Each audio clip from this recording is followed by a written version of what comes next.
Hi, this is not a typical camera that I review on my channel. My channel is called Tech to Remember. Vintage tech and new tech. Did you buy this Chuzhao? I told you I can't pronounce it, but I figured out how to use it.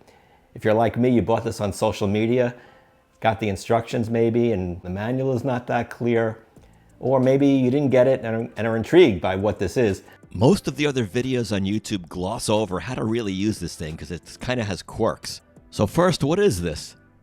Well, it's a little replica camera manufactured overseas to resemble a twin lens reflex camera which was used in the olden days of photography. You may have seen pictures of them. They're very cool and vintage looking. Now, it's not a real TLR camera. Look at the size. It's tiny, much smaller and lighter, basically made out of plastic. Now, when you order it, it may take several weeks to come since it's coming from overseas, but this is the box and these are the specs. A 12 megapixel sensor, 1080p video, a very small sensor, and it uses Type-C charging. Now, the camera itself is attractive. It comes in very nice packaging, a nice retro box, and you can see how small it is with this little crank on the side, and I'll show you how to use that crank. A little pop-up screen so you can be discreet if you're shooting on the street, for example. Comes with a neck strap and charging cable.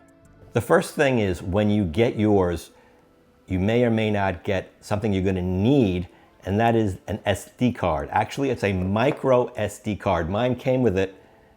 It actually just says 16 gigs on it, no brand name or anything, but you could very easily get these on Amazon. They're not expensive. You got to make sure it's a micro SD card. And this is the way to insert it in the bottom. This is what it actually records the pictures on, not like a phone, which is just on the memory of the phone. It's on this separate card. There's a little USB-C port at the bottom. It comes with that cable. You can plug that either into your computer or into the wall, and little red light will come on when it's charging. Now you notice there's looks like two lenses here. Only one is the real lens, and I know that by putting my fingers over the lenses, and I figured out which one is the real one. The top one is just for decoration. The bottom one is the real camera lens. First thing you're going to want to do is pop up the little screen. Everything is small and delicate, so just be careful, but it just pops right open, and when you look down, you see into the tiny little screen, but it's surprisingly clear and actually bright enough to be seen on a sunny day. So I had no problem actually using this outside. Now, when you close it, just be careful because you can't push it in. You have to sort of go like this. You have to just from the back, collapse it, and then drop it down. So it's very delicate. You don't want to force it. This button right here, so when you're looking at the camera face on, it's to the right, but if you have the camera holding it like this, it's to your left. A long press of that button will turn on the camera. You'll see the little logo on there, and then it'll immediately go to the image. The way I remember it's this button. You see it's under the O, all the way down under the O. So that stands for on, off. You're turning me on. Turning it off is the same way. Just long press it, and it will turn it off.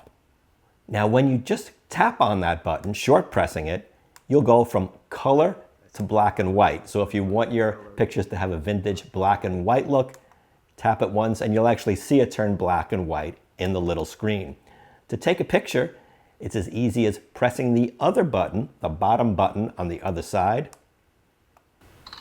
and you'll hear a tiny little click. You may not hear that sound if you're outside and it's loud. The way I remember that, it's under the C. You know, remember they used to say smile and say cheese? So C for cheese. Say cheese. Now, just so you know, when you point the camera at something, you'll see a white box, and when it turns green, and it happens real quick, it means it's acquired the focus of the subject. Now, you see the button on the same side as the power button, but just a little higher.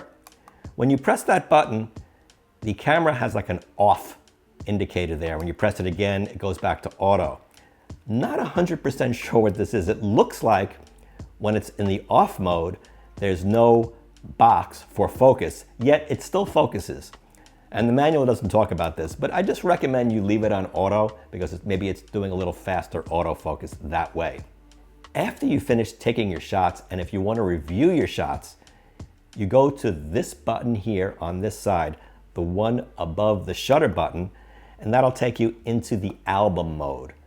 And by turning the crank, you can review your pictures. Now, if you want to delete a picture, you press the button on the other side of the album button, the one below the O, and it'll ask you if you want to delete it. You turn the crank to go from yes to no, but to actually make the deletion, you have to hit the button underneath it. And it doesn't make any sense, but that's how it works.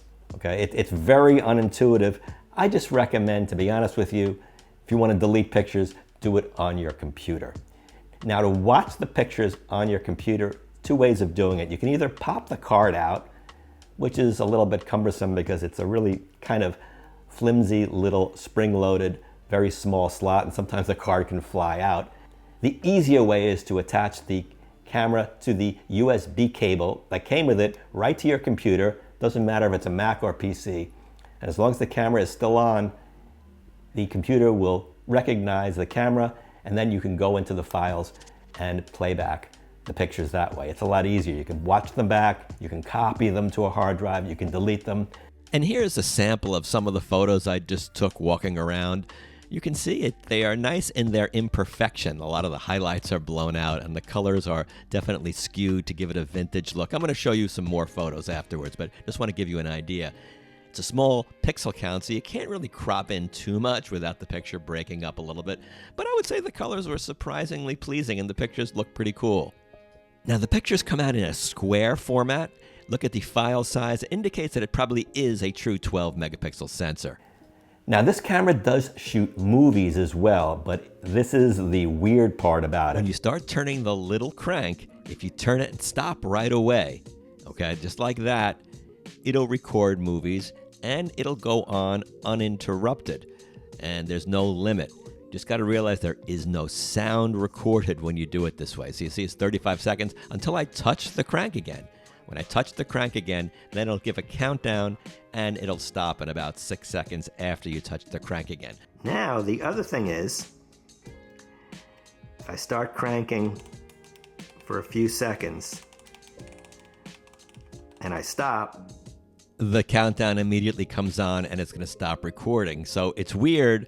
To summarize, I know it's a little confusing, that if you're cranking for a few seconds, just like I am here, versus cranking and then letting go right away, it's going to be different. Letting go right away lets you record much longer.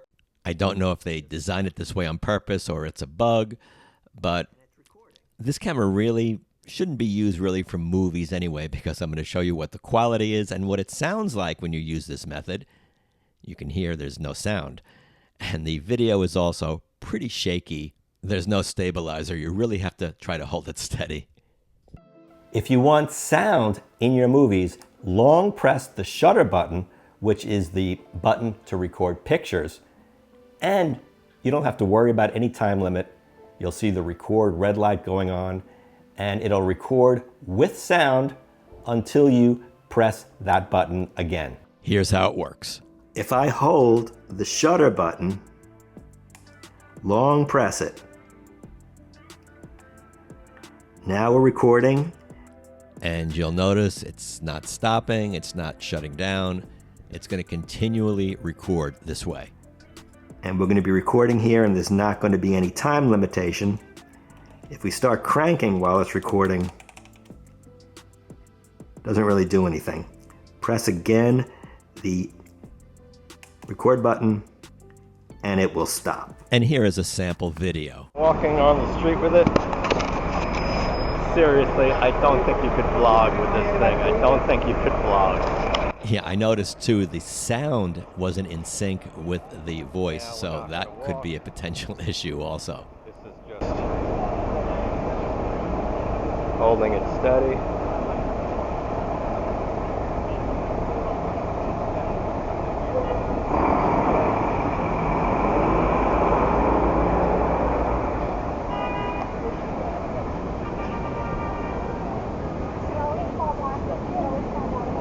You could be using an old-fashioned camera. I am recording this movie in black and white mode. So you can see you can record movies in black and white mode too. If you're walking around with a camera and you haven't taken a picture for 30 seconds or a minute or so, you'll notice that the screen went blank. All you have to do is just quickly tap on the button, the power button, and it'll wake it up. So you don't have to go through a long press again. So it just goes to sleep, but it quickly wakes up after you just tap on either button.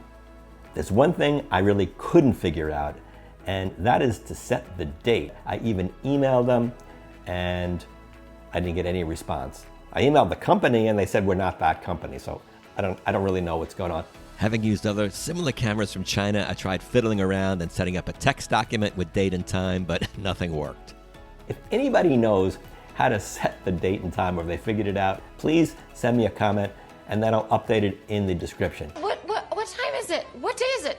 So here are just some more pictures I shot doing a little street photography with the camera.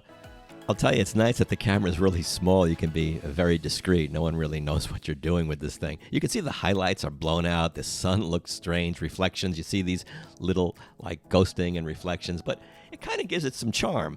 The colors are too bad you can't set them to be different. Definitely made to look retro.